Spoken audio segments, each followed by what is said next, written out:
This is a story about Mary, who was shocked when she saw the car of her fiancé near her mother's house. The girl walked along the forest path, brushing away the tears that kept coming to her eyes.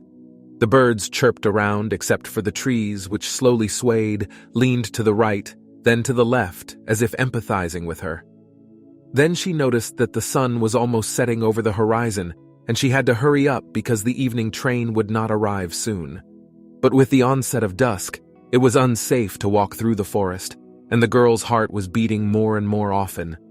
She decided to run, but very soon she ran out of strength and stopped to catch her breath in the morning. She was absolutely sure that there were people in her life that she could trust. It is absolutely impossible to trust someone who loves her. They will never betray her. Bitterly, I made a mistake. The girl's head was spinning. One day was enough for the world to collapse around her. The truth that opened up and horrified her.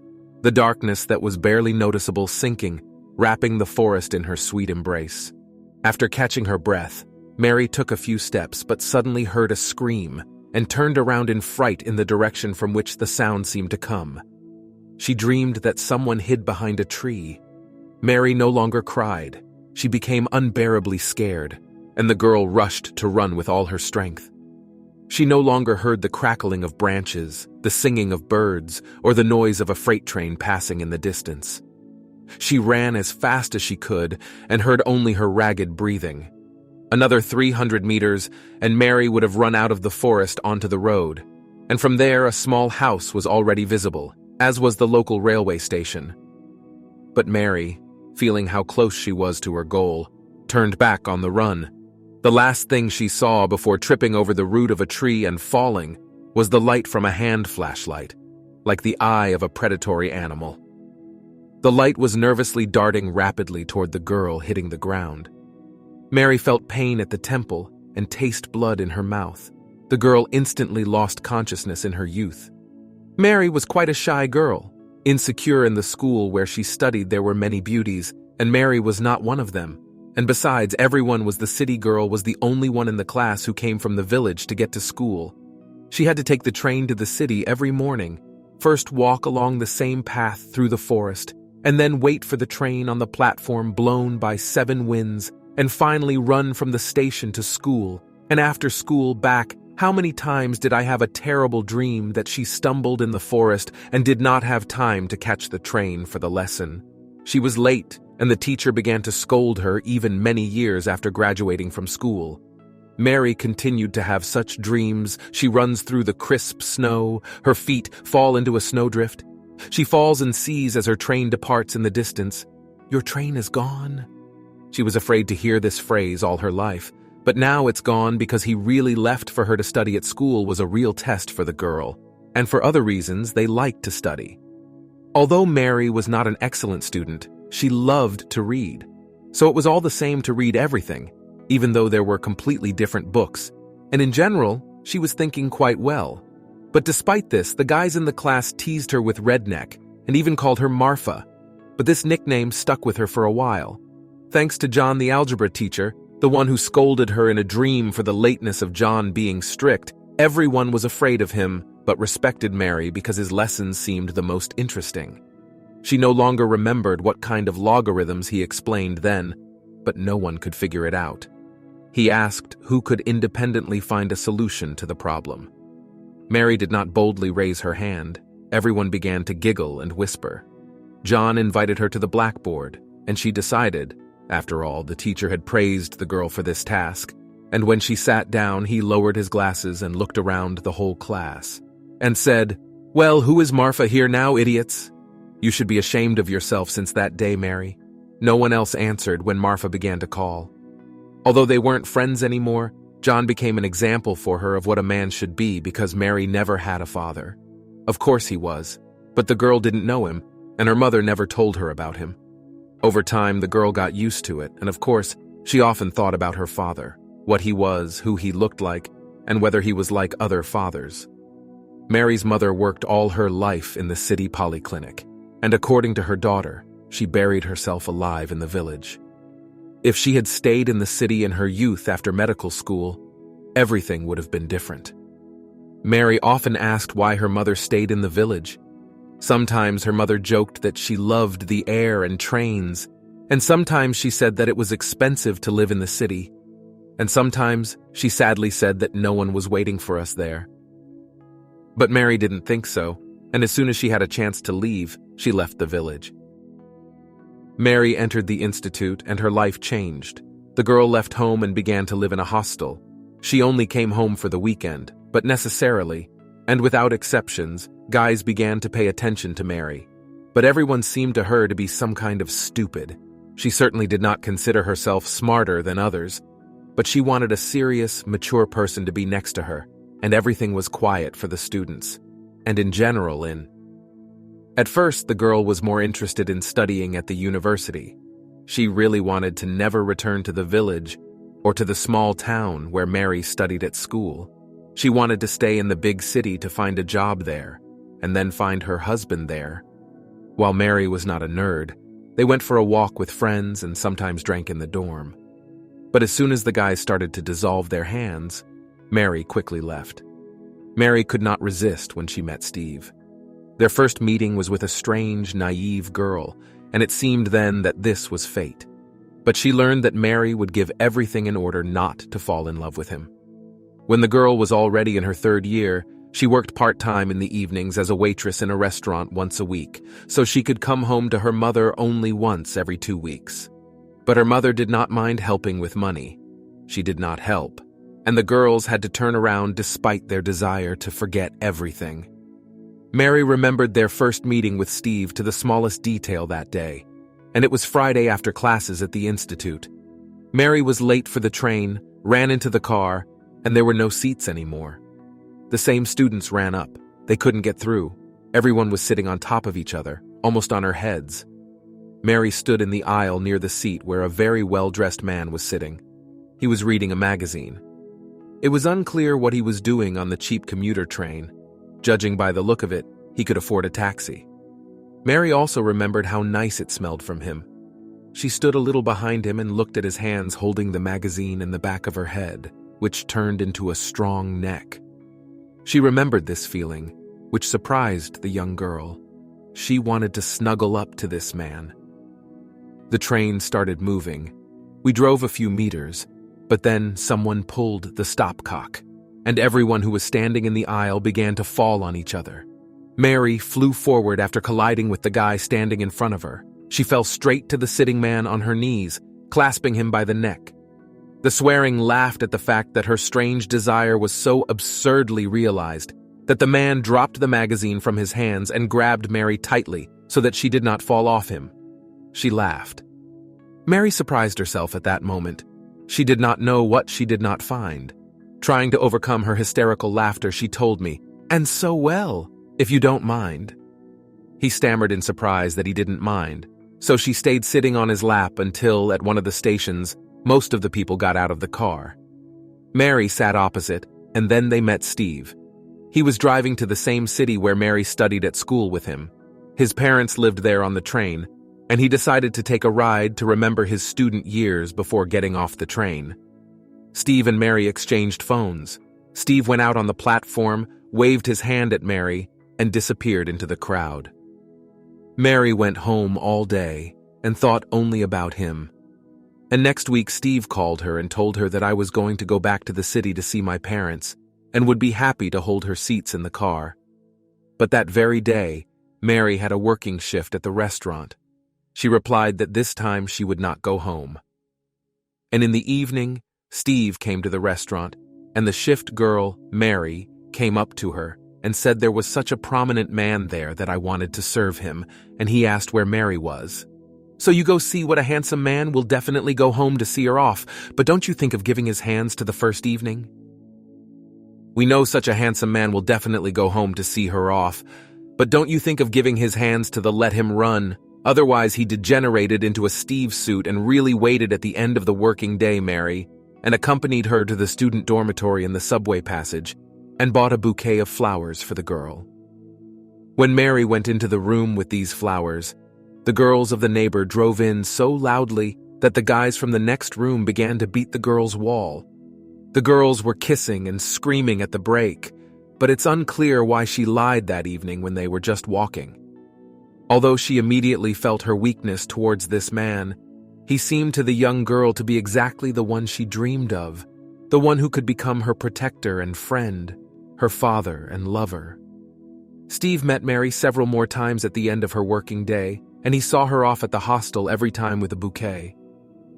The next Friday, they went on a trip by train again, and although Steve had a car and they could get to the right place with a breeze, he would take Mary home to her mother, and he would go to their parents in the city. But it was a trip by train that became something more for the two of them. Because it was there that feelings were born, they had not yet discussed what was happening between them, but without a doubt, they were becoming a couple. And Mary told her mother that she had a young man. When her mother found out, she was very happy for her daughter. She began to ask, but Mary did not answer. Although on one hand she just wanted to share with her mother, she still decided not to talk yet because she would have to tell her mother that the man was older.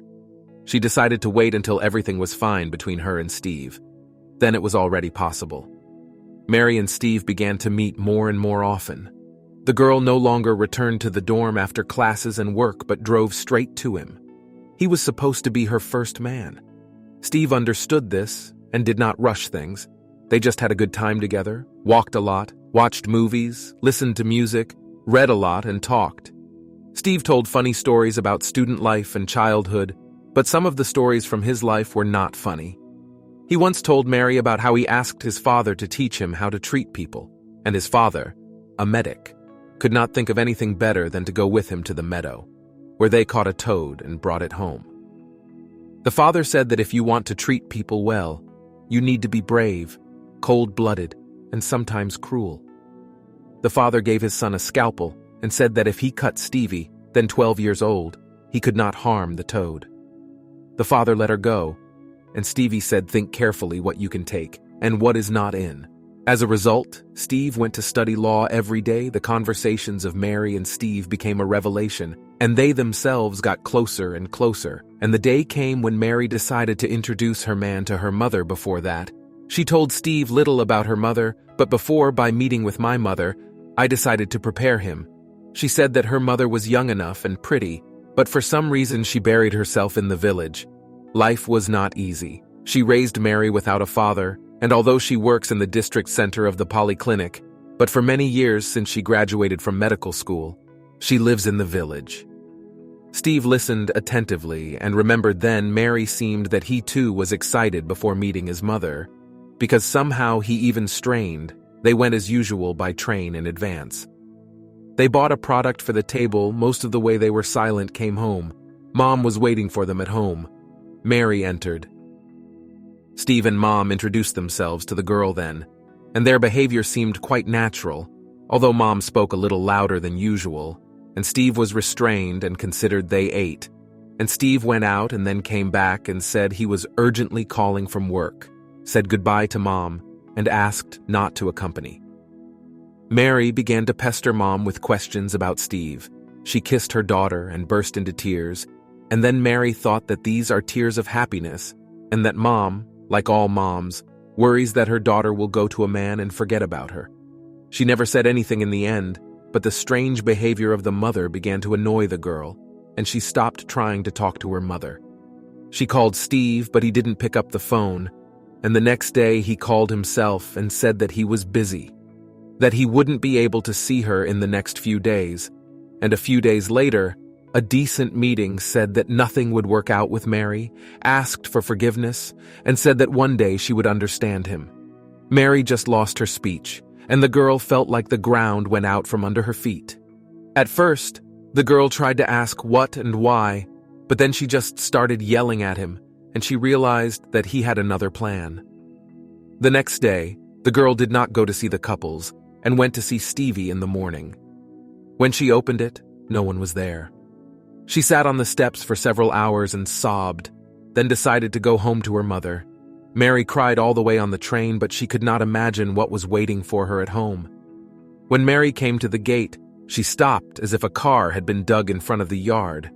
The girl was seized by a bad premonition. It told her that it was not worth opening the door. Behind the door there were Mother and Steve. There was a bouquet of flowers on the table. Mother was crying. Steve just dropped a careless hello and went out. Mary stood rooted to the spot, not understanding anything. The mother was silent, just sobbing, and the car could be heard driving away. At that moment, Mary thought that suddenly Steve came to ask her mother for her hand. And flowers are for her, or even for her mother, a sign of respect. She wanted to believe in it, but even after convincing herself of this, she would not be able to change reality after realizing this. The girl felt how she was burned with anger, resentment, and a feeling of helplessness as a mother could Steve.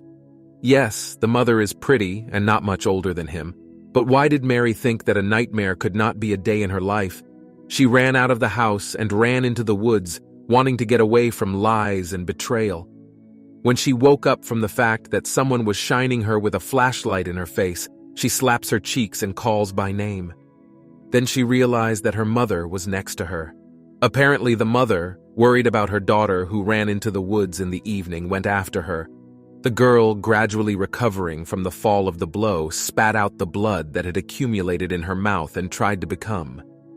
She shone a flashlight on her, examining her daughter from all sides to make sure everything. Did she say something to her? Tried to calm Mary down. Didn't hear anything until the moment when her mother said, "I should have told you Steve is your father. I named you Mary in his honor." Mary thought that this phrase hit her harder than my thoughts were all mixed up. I wanted to pinch myself to wake up to what was happening to her was absolutely real. The mother took her daughter by the hand and they silently went home along the forest path, lighting their way with a flashlight. After coming home and treating my daughter's abrasions, Mary's mother with a friendly voice began to tell Steve was younger than her. He was 15 when they met, and she was 17. She studied at a medical school and he was the son of a teacher. Steve fell terribly in love, followed her, courted her to an ordinary girl from the village. It was nice. Then she got pregnant, got scared and went first to his father, who said that she would need to get rid of the child, that his 15-year-old son would not be able to become a father. Said that she remembered his last words well. Think carefully about what you can bear and what not. And she thought she didn't say anything to Steve so as not to break his life. She drove him away in general and she left for the village from the city, and he did. I didn't find out that she was pregnant. I heard that he then went to the city to study there and stayed to live. And when Mary brought him home, she of course immediately recognized him and he recognized her, then came to ask if I was his daughter.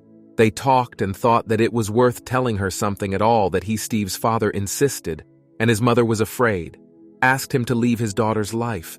And he replied that he had loved her all his life, worried hard that she had left him. And when he met Mary, she reminded him of his love for his life, and he fell in love. And now he wants to regain his lost youth and happiness and become a real father to Mary. The mother continued to tell everything, and then Mary, looking at the sobbing mother, thought how she should be now. How to realize that your beloved man is your father. Will she be able to find the strength to forgive her mother for all the years that she did not tell her daughter the truth because of her fear and decided to be daddy's girl instead? Will she be able to accept such a father and forget everything that happened before? What a blessing that nothing happened between Mary and Steve in the morning when Mary left. She did not find the right words to say to her mother. She moved out of the hostel and into a rented apartment. She felt that she had grown up and wanted to be alone with herself to experience loneliness, not as a punishment for everything that happened to her, but as a reward for these sufferings. Mary sat in a dark room looking out the window at the twinkling lights of a big city, and she hoped that a truly dear and close person would appear in her life, which would help her forget everything that happened. She was sitting clutching the phone in her hands when it rang, and an unfamiliar number was displayed on the monitor. Mary picked up the phone. A hoarse male voice came from there. "Hello, granddaughter. Steve told me everything. Please forgive me if you can, old fool. I would really like to see you and hug you." Mary did not answer the caller now. Sitting in the dark, she looked at those numbers on the caller's phone. Maybe my train didn't leave after all, but she was waiting for me. Mary pressed the call button and was happy to hear her grandfather's joyful, hoarse voice again, then on mother and after father.